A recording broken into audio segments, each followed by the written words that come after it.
Hello guys, pag-usapan lang natin ang breaking news. Ayon kasi sa balita, Diyos ko, Daniel Padilla at Kyla Estrada nagpasabog ng kilig sa Tawi-Tawi dahil spotted umano sina Daniel Padilla at Kyla Estrada sa lugar ng Tawi-Tawi. At siyempre, grabe ang pagkasalubong ng mga fans ni Daniel Padilla at Kyla Estrada. Bonggang-bongga nga naman kasi dahil kinikilig nga naman kasi ang mga taga Tawi-Tawi kina Daniel Padilla at Kyla Estrada.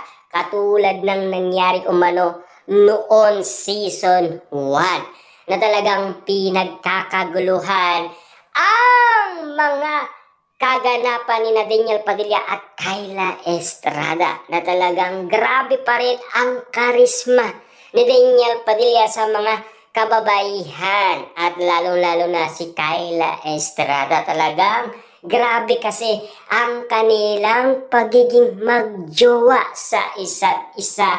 Kahit sa lugar ng Tawi-Tawi ay alam nila ang relasyon ni Daniel Padilla at Kyla Estrada. Kita nyo naman ha, ang balita ay laganap talaga kahit sa Tawi-Tawi na sina Daniel Padilla at Kyla Estrada ay magjowa nga naman kasi dahil kalat na yan sa iba't ibang social media platform. Sa dami nga naman kasing mga ayuda moment ni Daniel Padilla at Kyla Estrada, sigurado kahit sa Tawi-Tawi kikiligin sila kapag nakita nila sina Daniel Padilla at Kyla Estrada. At siyempre, bongga nga naman kasi dahil spotted nga naman kasi ang dalawa.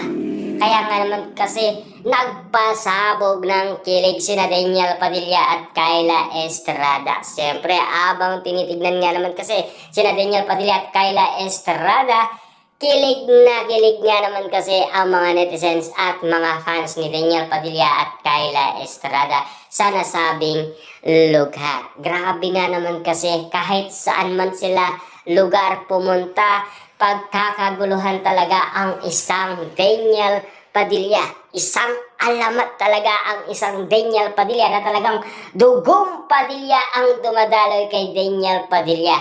Lalong-lalo na kay Kyla Estrada na talagang sinusuportaan din ang kanyang pagkakalingkumano kay Daniel Padilla hanggang ngayon. Hanggang ngayon kasi ay hindi pa rin nila maisip na si Daniel Padilla ay mauuwi kay Kyla Estrada. Alam niyo naman siguro ang nangyari noong usap-usapan, di ba?